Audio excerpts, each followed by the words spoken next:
Welcome to Genetics Lab. Me and Jeremy Ezel want to show you, my name is Torietta. We want to show you some of the tips and hints and advice on how to operate this room and how to make it more efficient when you're doing your video editing for your project. This is the green screen. You don't want to stand too close to it because you don't want to create a shadow. Like, for example, if you see a shadow in the background, you want to be right about a good distance away from it where you don't create a shadow. You want to make sure that the screen is always pulled pretty tight. Not a lot of big wrinkles. See that here, for example, I'm pulling it just to make it a little tight. You want to make sure that smooth.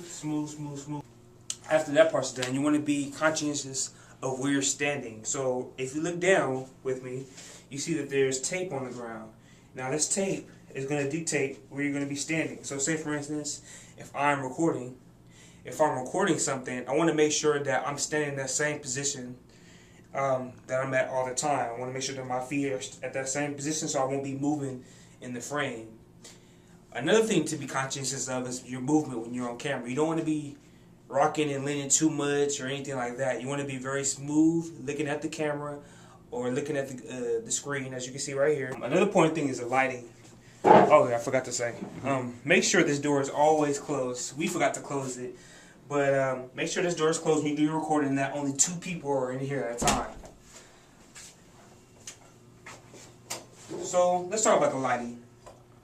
The lighting right here is very important. Say for instance, as you can see, I'm a darker skin tone guy. So what needs to be done is that all this lighting needs to be on. The lighting up at the ceiling, these 2 lights here, that stuff needs to be on so that when you're recording and I'm standing here with the microphone, that my skin complexion is a little softer. You're able to see me better when you're actually doing the recording on the video camera. For dark or for lighter skin tone people, I would suggest that you would turn off the lights, maybe, for lighter skin tone people, and just have these lights on above, and just come here and do your recording, and you should look pretty good. And the lighting won't be too harsh on you. It won't wash you out if you're lighter skin tone. And by lighter skin tone, I mean like somebody that may be like Caucasian or somebody that's just pretty fair skin. Other than that, lights on for most cases. Another important thing is that don't ever leave these lights on if you're not recording. As you can see, I have these lights on, but I'm not recording the video, so I am bad. I'm gonna turn these off. When you're recording, remember to always turn them on. After you finish recording, turn them off because we don't want to burn out the light bulbs. Actual camera. Now you want to make sure this can be a little hard to get used to. With that second person, you want to make sure that you're standing here with the microphone, as you can see, aimed down out of the view of the camera right here. You want to make sure that when you're looking through the viewfinder, that it's out of the view of the camera. Now I'm going to flip the camera over right here and show you that there's 4 options here. Now first you have this option right here on the side is to turn it on.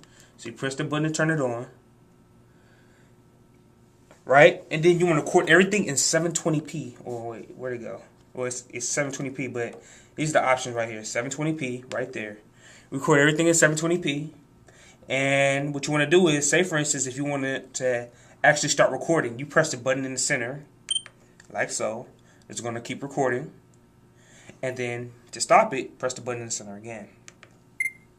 It'll stop and you'll have your footage. To view that footage, what you want to do is press this button all the way on the right. The button that has like a play button. Push all the way on the right. Push that in. And then what you want to do is you want to press the center button again. And it'll play that footage that you just recorded. Another important thing to know, say for instance if there's a lot of footage on here, because when there's a lot of people recording, there's going to be a lot of videos and you want to find your particular video fairly quickly. So what you want to do is you want to press and hold the center button until this thing shows up, the numbering. And then from that point you're able to move left and right and navigate the videos like that. Then to get back to your video editing mode, or to actually get back to your recording mode per se, you want to press the camera button right here. Press that one in. So now it's recording. Or now it's prepared to record. Another important thing you want to take note of is this thing input here. And that's the power input. Always leave the power input in. Is this microphone input. This microphone input goes into this microphone slot or input right here. plug it in, and that wire runs all the way to this machine here, and it plugs into that microphone jack. So just in case this ever comes out, you already know which one to plug it into. So the second one. The second one. And make sure that this power button is on as designated by that green light.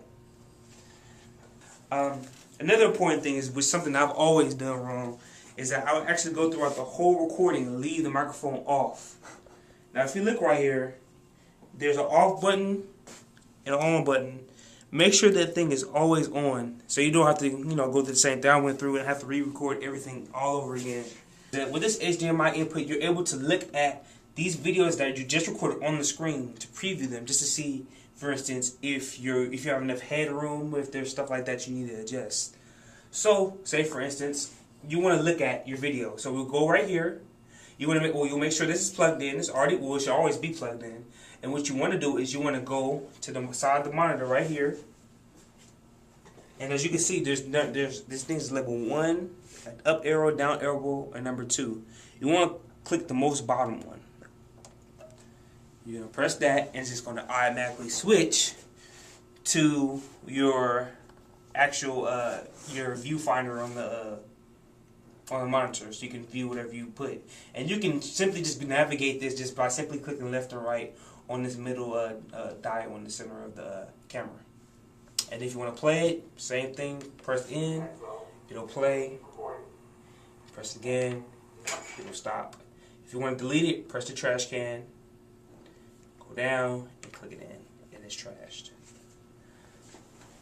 Now, say for instance, wow, you get stuck, okay, now I want to record. Now I want to go ahead and record, and I'm done finished looking at these videos. I want to go ahead and record. What you want to do is since this thing's plugged up, what you want to do is you want to go back to your monitor, press that lower button again to switch back to the actual computer mode. So now you're back at that computer mode again. And then what you want to do is, as you can see, this camera is still stuck on the actual function in which the input is going to the computer. So what you have to do is you have to turn the camera off.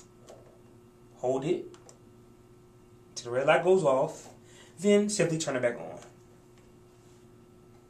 And as you can see, it goes right back to the ready to record position.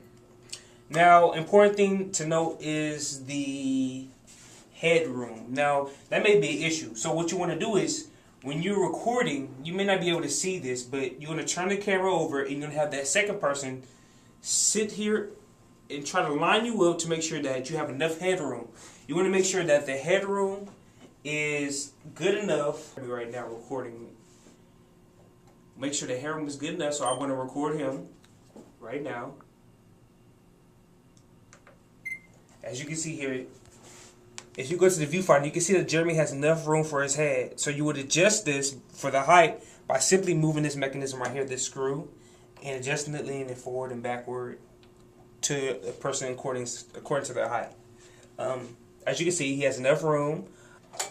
The second person is going to be here, scrolling down for the person that's doing the reading. And you want to make sure that, like I said before, I've already pre-read your script, and so all you have to do is just make references. So you won't look like you're actually reading the script. So you can actually get into the character more, or not the character, but more into what you're trying to explain to the people that really don't know too much about the information. And what you want to be able to do is that as this person is scrolling down, they want to make sure that they're holding on to this sidebar here, because this mouse doesn't have a scrolling mechanism. Hold down so to eliminate that clicking noise. See, it makes this clicking noise. You want to make sure that you click down and hold it for the duration of the recording. And simply scroll down as that person is reading off their script. You want to make sure that the actual words or the text is within range, within like a reasonable reading range. You don't want the words to be all the way out here and all the way out here, because people will see your eyes scanning. You want to make sure that it's pretty lined up with the camera, or pretty much in that area. That's pretty much it. If you have any questions, feel free to contact me. I'll be in the lab Monday, Wednesday, and Friday, and that's it, really.